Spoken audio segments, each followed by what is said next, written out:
हमारे first video में हम लोग देखे थे वर्ण विचार। वर्ण विचार का वर्ण किसे कहा जाता है उसे देख लिए थे। वर्णों के प्रकार स्वर और व्यंजन। स्वर 11 प्रकार के होते हैं और व्यंजन 33 प्रकार के होते हैं। और मात्राएं कितने होते हैं ये भी देख लिए थे। ये एग्ज़ाम में बनने वाले क्वेश्चन हैं। स्वर के विभाजन देख लिए थे। मात्रा के आधार पे 3 प्रकार, ओष्ठ के आधार पे 2 प्रकार और नासिका के आधार पे 2 प्रकार। जिह्वा के आधार पे 3 प्रकार, अग्र, मध्य और पश्च देख चुके थे। और मुंह के खुलने के आधार पे 4 प्रकार। हाँ, अब हम लोग देखते हैं वर्णों के उच्चारण के स्थान पे कहाँ पे कौन से आते हैं। इसे स्वर तंत्र भी कहा जाता है। और स्वर तंत्र कितने प्रकार के होते हैं? स्वर तंत्र 5 प्रकार के होते हैं। पहला है आपका कंठ, फिर तालव्य, फिर मूर्धा, फिर आपका दंत, फिर ओष्ठ।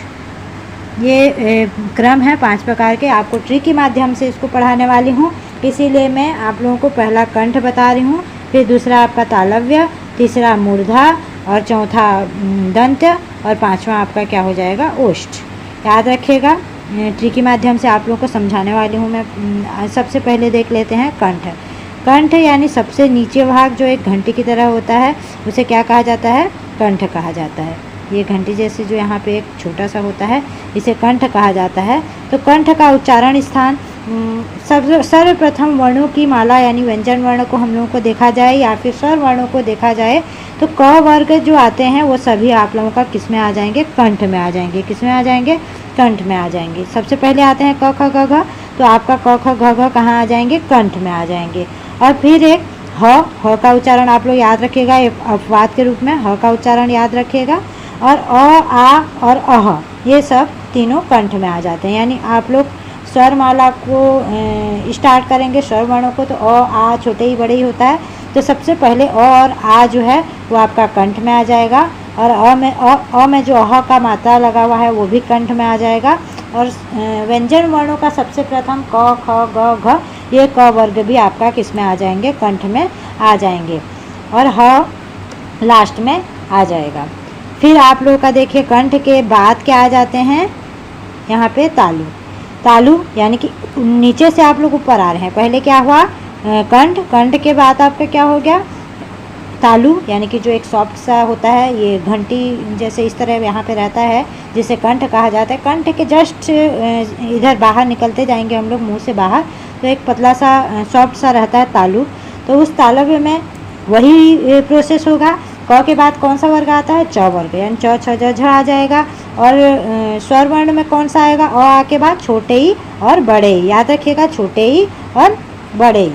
तो आपका छोटे ई और बड़े ई किस में आ जाएंगे? तालु में आ जाएंगे। और च वर्ग कौन कौन से? च छ ज झ ये सब आपके तालु में आ जाएंगे। और याद रखिएगा य और शलजम का श ये दोनों भी तालव्य में आ जाते हैं। और इसको ट्री के माध्यम में समझने के लिए हम लोग और एक वीडियो में लाऊंगी ये स्वर तंत्र वर्णों के उच्चारण स्थान को जानने के लिए। तो उसमें आप लोगों को बहुत ही आसानी से समझ में आ जाएगा ये य और स किस तरह से उच्चारित हो रहा है। अभी जो स्वर स्पर्श व्यंजन 25 प्रकार के 25 वर्ण और जो स्वर वर्ण होते हैं 11, इस सभी को आप लोग देख लीजिए अच्छे से। और ये सभी के लिए मैं और अच्छे से ट्रिक लेके आऊँगी।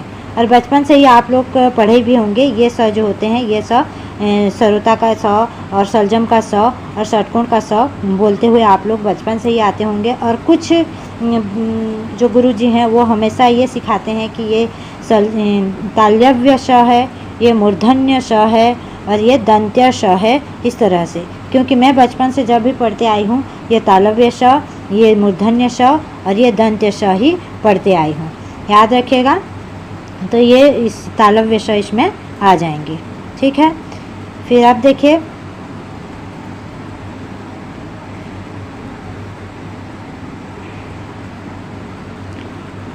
तालु के बाद क्या आ जाता है? मूर्धा आ जाता है। क्या आ जाता है? मूर्धा। यहाँ पे क्या होता है हम लोगों का? मूर्धा।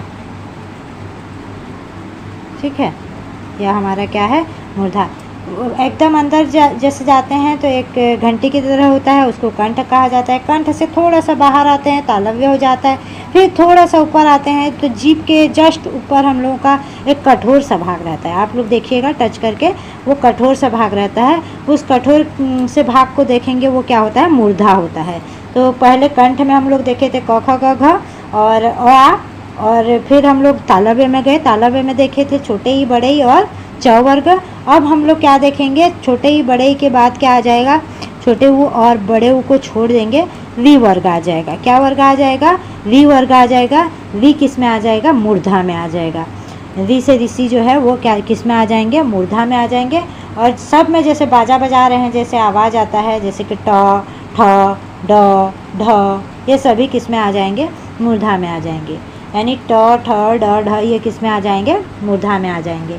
और ये मूर्धन्य स हम लोग बचपन से ही कहते आए हैं इसको मूर्धन्य स। अब आप लोग यदि इसको षटकोण का स कहते आए हैं तो याद रखिएगा षटकोण का स मूर्धा के उच्चारण में आता है। ठीक है, अब आगे देखते हैं। मूर्धा के जस्ट यहाँ पे जस्ट थोड़ा सा आगे, यानी ये मूर्धा है, मूर्धा के जस्ट आगे आपका क्या रहता है, दांत रहता है। क्या रहता है, दांत रहता है। तो अब देखिए हम लोग दंत का देखते हैं।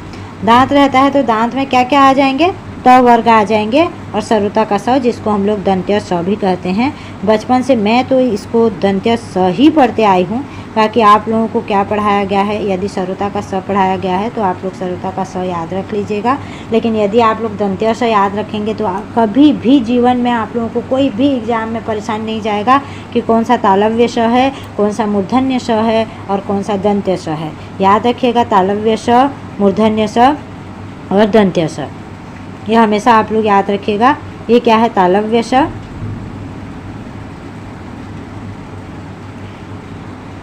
ये आपका मूर्धन्य स और ये आपका दंत्य स। ठीक है, तो ये तीनों आप लोग अच्छे से याद कर लीजिएगा, तालव्य स, दंत्य स और मूर्धन्य स। कभी भी नहीं भूलेंगे इसको यदि आप इस तरह से याद करेंगे कि तालव्य स, मूर्धन्य स और दंत्य स। अब आगे देखते हैं। दांत के आधार पे जो हम लोग देख रहे थे, ये दांत, पहले कंठ, कंठ में क ख ग घ आ देखे। फिर उसके बाद थोड़ा सा आगे आए, तालु मिला हमें, तो तालु में हम लोग क्या देखे, छोटे ई बड़े ई और च छ ज झ क्रम से। फिर हम लोग मूर्धा में आए, मूर्धा में री, ऊ और ऊ छूट गया क्योंकि ऊ जब उच्चारित करते हैं हम लोग का मुंह गोल हो जाता है, यानी हमारा जो होठ है गोल हो जाता है। तो होठ के आधार पे होता है, ये ओष्ठ के आधार पे होता है, इसीलिए ऊ और ऊ को छोड़ देंगे। री बचा तो री मूर्धन्य में आ जाता है। ट ठ ड ढ जो बाजा बजाने टाइप का लग रहा है तो ये सब मूर्धन्य में आ जाता है। और प भी देखिए आप लोगों को एक बाजा की तरह दिख रहा होगा, जो ये स है प की तरह जो है, तो ये स भी आपका मूर्धन्य में आ जाएगा, याद रखिएगा। ठीक है, अब आगे बढ़ते हैं दंत्य में। तो दंत्य में उसी के आधार पे थोड़ा सा आगे आते जाएंगे तो ट वर्ग के बाद क्या आता है, त वर्ग आता है। क्या आता है, त वर्ग आता है। और याद रखिएगा दंत्य स यानी दंत्य का जो उच्चारण है, इस दंत्य उच्चारण में स्वर नहीं होते हैं। अच्छे से याद रख लीजिएगा। यदि ऑप्शन में दंत दिया गया है और स्वरों को पहचानने के लिए दे दिया गया है तो आप लोगों को बिल्कुल घबराना नहीं है। दंत्य को पहले से ही क्रॉस कर लीजिए, यानी जो एटिकेटी देखते रहते हैं ना हम लोग 50-50, पता नहीं ये होगा ये होगा ये होगा, तो वो अच्छे से आप लोग देख लीजिए। दंत है तो दंत कट गया क्योंकि स्वर उसमें होते ही नहीं हैं। दंत में आएंगे त वर्ग और सरुता का स। ठीक है, अब आगे हम लोग चलते हैं। जो व है, व उच्चारण को भी देख लेते हैं क्योंकि वो दंत से मिला हुआ है। वह जब उच्चारण करते हैं दांत का भी स्वर उसमें उच्चारित होता है और ओष्ठ जो हमारा होठ है वो भी गोल हो जाता है, तो वह क्या हो जाता है, दंतोष्ठ हो जाता है। दंत और ओष्ठ दोनों मिलकर वह बनता है, इसको याद कर लीजिएगा। फिर अब नीचे चलते हैं। नीचे हम चलते हैं, ये दांत हो गया। दांत के बाद क्या आ गया हम लोगों का,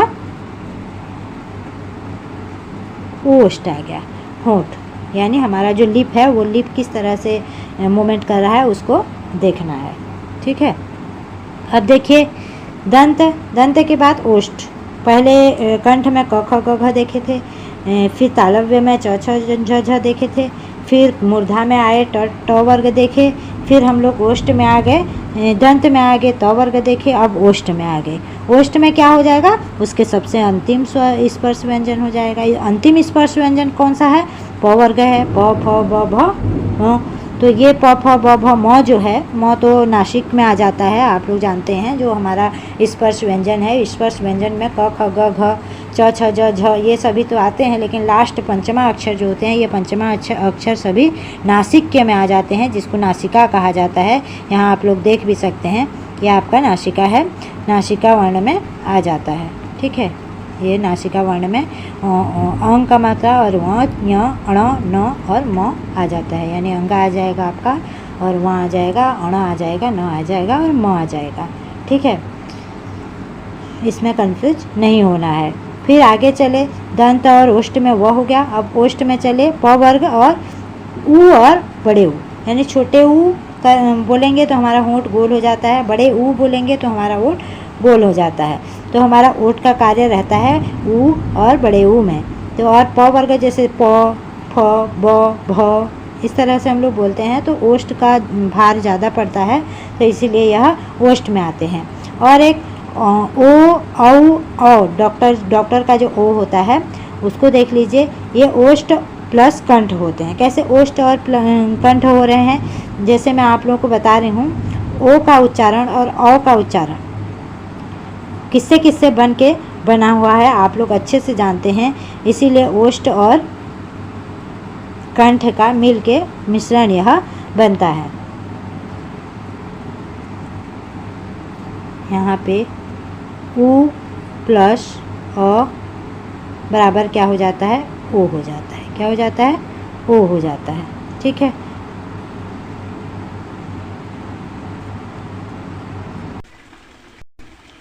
यहाँ देखिए, अ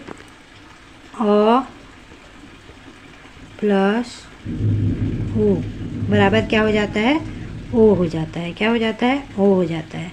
और अ प्लस ओ बराबर आपका क्या हो जाएगा, औ हो जाएगा, औ। ठीक है, तो इसीलिए आप लोग देख रहे हैं अ प्लस ऊ बराबर ओ हो जा रहा है, अ प्लस औ बराबर आपका अ हो जा रहा है। तो अ प्लस ऊ, यानी अ कहाँ आता है, कंठ में आता है, ऊ कहाँ आता है, हमारा ओष्ठ में आता है। आप लोग जानते हैं उच्चारण स्थान, अ का उच्चारण स्थान कंठ है और ऊ का उच्चारण स्थान ओष्ठ है। तो आप लोग कभी नहीं भूलेंगे, अ का उच्चारण स्थान कंठ जान रहे हैं और ऊ का उच्चारण स्थान ओष्ठ है, तो कंठोष्ठ हो जाएगा ओ मात्रा। इसी तरह से अ आपका क्या हो जाएगा, कंठ में आता है, और ओ जो है ये भी इससे बन के आ रहा है ओष्ठ, इसीलिए ये भी कंठोष्ठ हो जाएगा। तो आप लोगों को ये समझ में आ गया होगा, ये छोटे ऊ और बड़े ऊ और प वर्ग, यानी ऊ से बन रहा है क्या, ओ, तो इसीलिए आपका क्या हो जाएगा, ये ओ, औ और अ ओष्ठ कंठ हो जाएगा, यानी कंठ से अ आ जाएगा और ओष्ठ से ऊ आ जाएगा। तो कंठोष्ठ यानी कंठ और ओष्ठ और कंठ दोनों मिल के बनेंगे ओ, औ और औ, इसीलिए कंठोष्ठ भी इसे कहा जाता है। याद रखिएगा, कंठोष्ठ वर्ण में औ, ओ, औ इसी तरह से ये आ जाएंगे, डॉक्टर वाला ओ और औरत वाला ओ और ओ ओखली वाला ओ।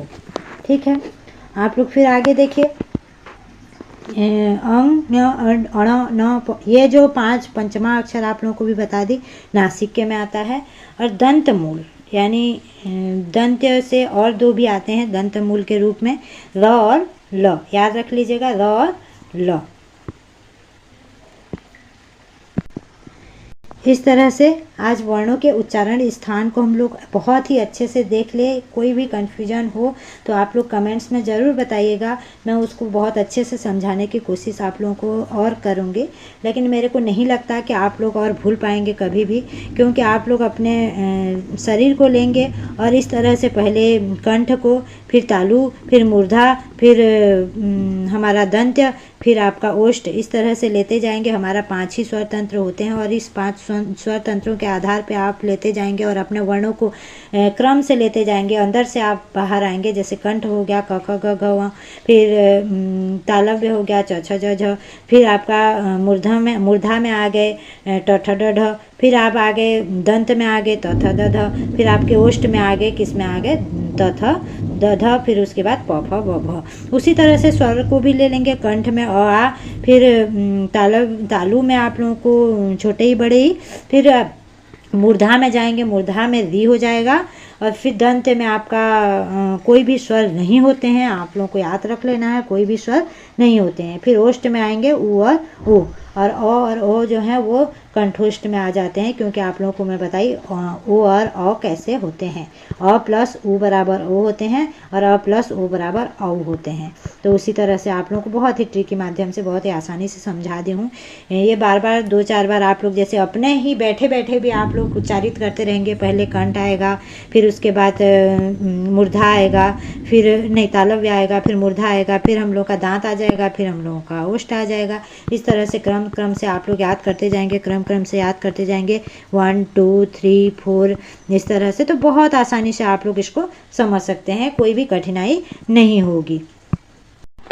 अब कौन सा वर्ण बचा? ए और ए। कौन सा वर्ण बचा? ए और ए। तो ए और ए कंठ तालव्य यानी दोनों मिलके कैसे हो गए? कंठ तालव्य कैसे हो गए, या कंठ भी उसका उच्चारण और तालव्य उसका उच्चारण, ऐसे कैसे याद कर सकते हैं हम लोग? क्योंकि ये जो 2 स्वर होते हैं इसे संयुक्त स्वर कहा जाता है। इसे भी उसी तरह से देखे थे हम लोग, संयुक्त स्वर यानी अ और उ और ओ बराबर औ देखे थे। तो इसी तरह से इसमें भी हो जाते हैं।